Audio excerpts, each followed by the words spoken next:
I'd like to acknowledge the traditional owners of the land on which we have this meeting and pay my respects to their elders past and present. It's said that nations are defined by their origins, that cathartic events give rise to the character of particular places. If you look at the histories of many of the nations with which we compare ourselves, you will see that this is largely true. The Glorious Revolution of England gave rise to the parliamentary system as we know it. The American Revolution gave rise to their system, which has remained essentially unchanged. The French Revolution gave rise to their system, although going through a few changes, remains essentially the same as envisaged at the outset, and so on. Australia has not had a cathartic experience of this order. Australia has evolved, and this has been both a strength and a weakness. We have in our culture a basic sense of egalitarianism, a basic sense of fairness, and this derives from our origins. If you go back and look at where Australians came from, originally we had convicts, people who were basically subjects of a class system which pushed them into poverty and crime. We had Irish Republicans, the Tolpuddle martyrs, who formed the first embryonic trade unions and were sent to Australia for that crime. These were the people who began to inform political sentiment in this country. We had the Chartists, who were also jailed and sent to Australia for daring to suggest that the United Kingdom should have a democracy in which there should be universal suffrage. And then we had the revolutions of 1848. Around 50 countries around the world were subject to those revolutions. Each one was a failure. Each one was trying to throw off the dead hand of oppression, of monarchy, of feudalism. Each one of them failed in their own way. But the refugees, the political refugees from those revolutions ended up in Australia in many cases, and very often ended up right here in this spot we have this meeting on today. These were the people who informed the goals of the Ballarat Reform League. These were the people who stood behind the stockade at Eureka. It's from the ideals, these mixed ideas about throwing off the dead hand of oppression, throwing off feudalism, throwing off monarchy, establishing full representation, equality of representation, the idea of citizenship in its full sense, that we actually began to establish the idea of what an Australian identity should mean in a political sense. Now, France was the first country in the world to establish a full democratic vote, or at least male suffrage, but it lost it with the rise of Napoleon. As Victoria was debating moving towards having male suffrage, the Tasmanians actually got in ahead of us, and they introduced the first democracy in the world that continues to this day. They were in a few weeks ahead of Victoria. Victoria is the world's second oldest democracy. It's important to remember that because we have a strong tradition here that we need to keep alive, we need to acknowledge and celebrate. It's from this model that we actually derive the federal model, in the sense that we have two houses of parliament, we have a Governor-General or a Governor in the case of the states, and so on. I would argue that the model that was conceived of by the early Democrats, by the political refugees of the revolutions of 1848, by the people who stood at the Eureka Stockade, and so on, that they envisaged a full citizenship. They did not envisage the compromise with which they ended up. In part, this was a consequence of the loss at the Eureka Stockade. It was not a success, it was a failure. The government at the time recognised that there was a move for political change, and it acceded to a basic demand for representation, but it maintained the authority of the Crown. And that's the model that we have had subsequently.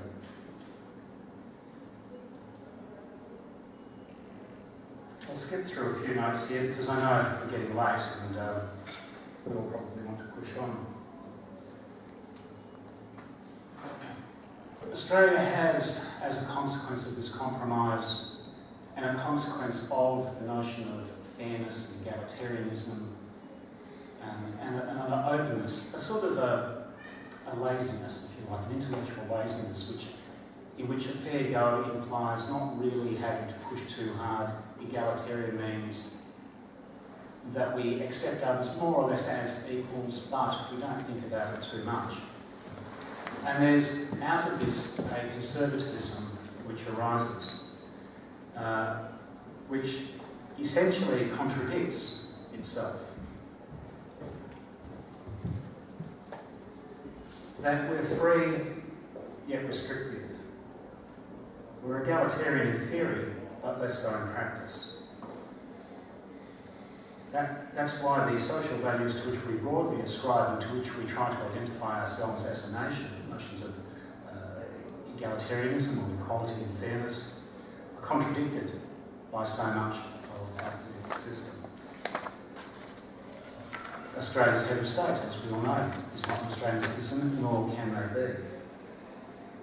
And that position is still reserved for a person without account for merit or accountability. Those reserved powers are held by a person who cannot be democratically chosen.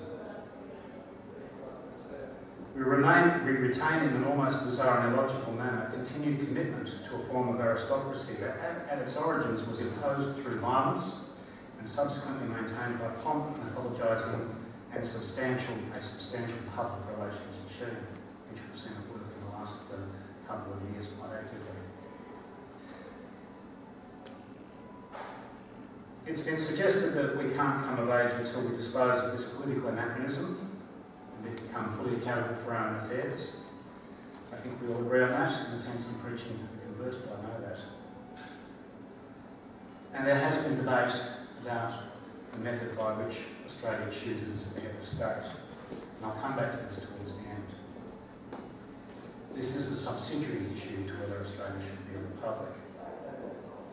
We may choose to retain or to change political symbols is also a subsidiary issue. Certainly the flag is important, but it's symbolic, it's not substantive.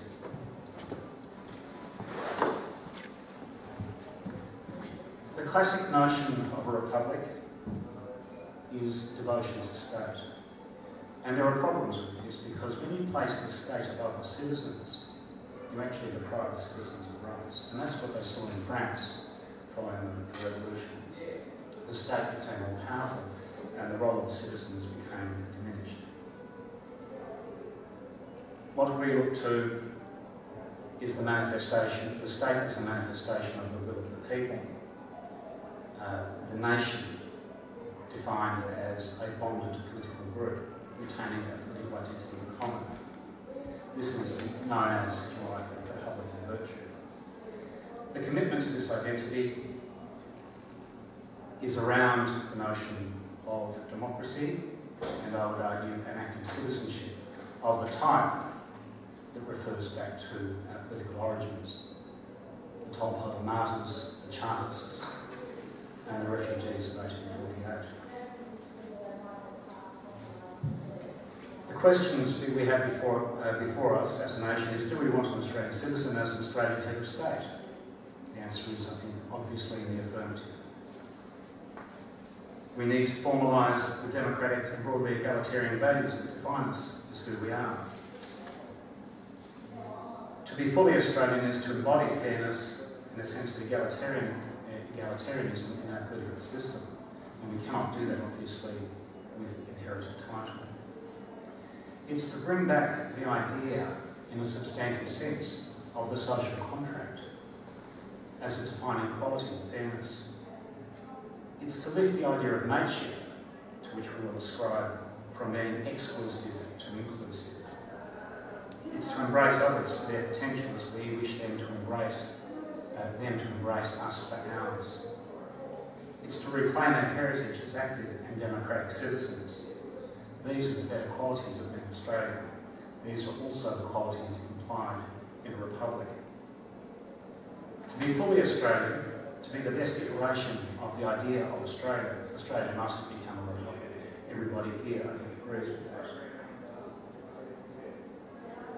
We have two subsequent questions, one of which has been discussed in part, and that is, how do we take this forward from here?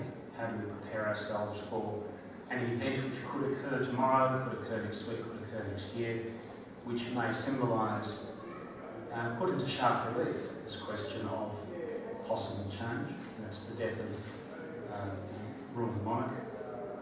Although I tend to agree with Julia Gillard that that's a macabre way to look at the idea of something as positive as a republic, that we should not wait for, or indeed predicate the change to a republic on the death of a person, that it should be above that, and it should lead itself by its own internal logic. The origins of the republic, of the idea of a republic, go to the idea of putting political authority into the hands of the citizens. The first republics, indeed the first republic, did not have a president. And it begs the question of whether indeed we actually need one. Now, perhaps we do. Perhaps we don't want to change things so much to leave ourselves without this reference point. Perhaps we need to pander to a conservative streak in our society. But the original republic didn't have a president. And the reason it didn't have a president is because the presidents that we know of in the modern sense were elected kings. They were replacement kings who had been overthrown or removed from power. If you go back to Cromwell, he was pushed to declare himself as king. He was never president, but he was pushed to declare himself as king, and he resisted until the last. Now, politically that might have been a mistake. Perhaps the Glorious Revolution might have continued more successfully had he done so. But he was concerned about betraying, if you like, the values of democracy, of putting power into the hands of the people. The United States explicitly, upon the appointment of a president or the election of presidents, said that office was as a replacement for the British monarch. So the question is, do we really want to replace the idea of a monarch with an elected monarch, a president, or do we actually want to put power into the hands of the citizens via their elected representatives and leave it at that? Now that's a question I think we need to consider quite seriously.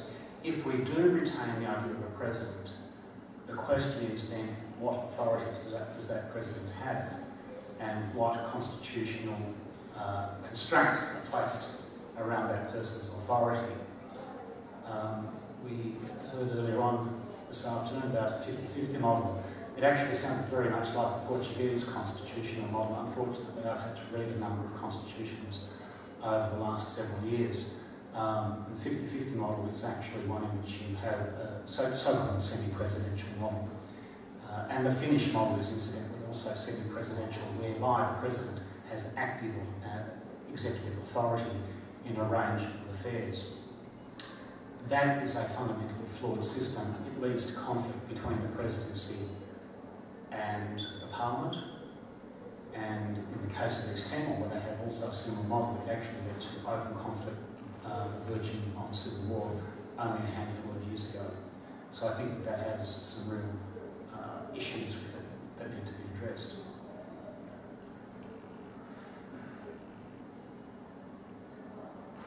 If we are to go down the path of a republic, we need to keep at the core of this idea that it is about enhancing democracy and enhancing citizenship.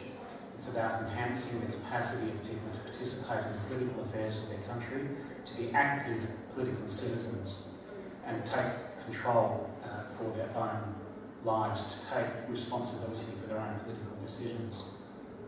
That's what it means to be a republic in the true and full sense of the term. And that's the idea I'd like to leave with. Thank you very much.